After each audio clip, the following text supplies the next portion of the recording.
This is the Late Round Podcast with your host, JJ Zacharisa.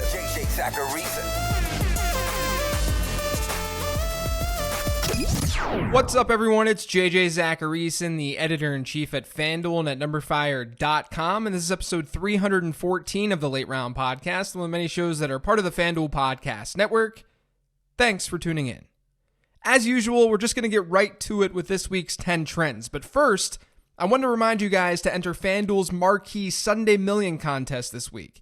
One of the most popular daily fantasy contests in the industry has already paid out over $26 million this season, and we're only 10 weeks in. The contest fills up fast, so submit your lineups and compete for your share for the $1.8 million prize pool, including $300,000 for the first place prize, and it's all for just $9. For more details, visit FanDuel.com or download the FanDuel app today. Eligibility restrictions apply. Trend 1 is that since the Steelers traded for Minkah Fitzpatrick, they've allowed just 10.3 fantasy points per game to opposing quarterbacks. They haven't faced the best quarterbacks in the world over this time, but those quarterbacks that they've faced average about 17 fantasy points per game. So Pittsburgh's played roughly 7 fantasy points above expectation with Minkah Fitzpatrick. That puts them on par with teams like New England and San Francisco. They're now a matchup that you absolutely want to avoid. Now, speaking of the Steelers, I tweeted out a chart showing how frequently teams had targeted each position from week 1 to week 5, and then I compared that to how they've targeted players from week 6 through week 10. So I'm referencing the Steelers here because from weeks 1 through week 5, they targeted wide receivers on about 65% of their targets. And remember, Big Ben played some of those games.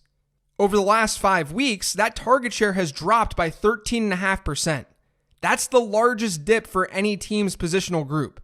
This is a big reason we haven't seen great numbers from Juju Smith-Schuster. Not only are the Steelers relatively run-heavy, but Juju has now seen a sub-20% target share, actually a sub-17% target share, in each of his last 2 games.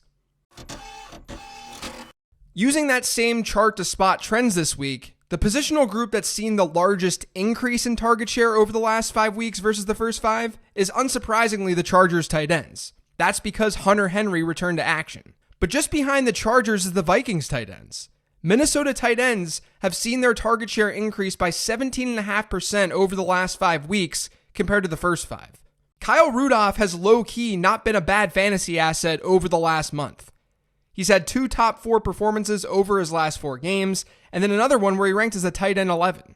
This may be the result of Adam Thielen being banged up, but it's definitely something to monitor. In Jared Cook's first game with Drew Brees since basically week 1 on Sunday, he saw over 23% of New Orleans targets. This is just a quick trend this week, but it's something to note moving forward, especially in this really crappy tight end landscape. 4 teams have rushed for as many touchdowns as they've thrown for this season. The Rams, the Bills, the Browns, and the Panthers. No huge surprises there. The only team under 1 from a ratio standpoint, though, is Carolina, meaning they've run for more touchdowns than they've thrown for this year. Their pass-to-rush touchdown ratio is 0.71.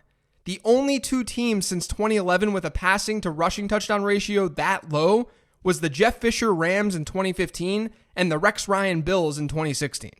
Now, I think that you could argue that the Panthers will lean a little bit more pass touchdown heavy from here on out versus how they've performed thus far. But to be fair and to be clear, the Panthers are likely to finish the season with the lowest ratio in the entire league.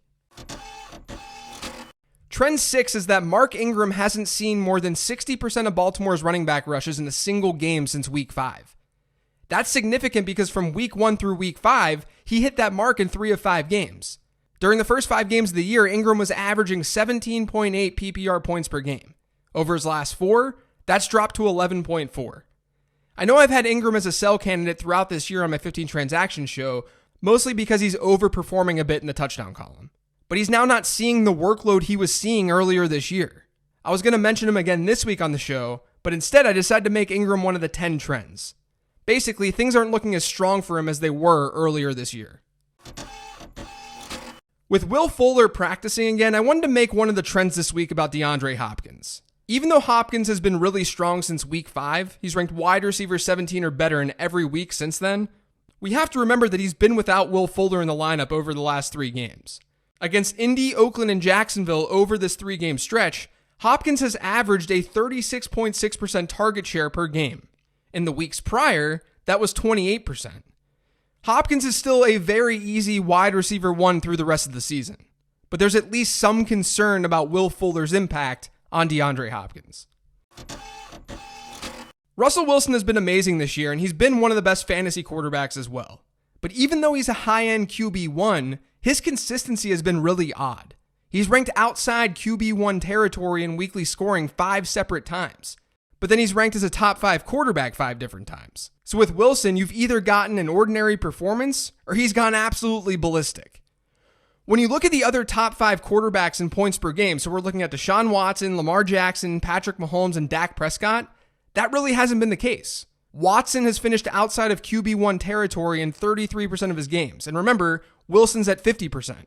Lamar Jackson has just one performance outside the top 10.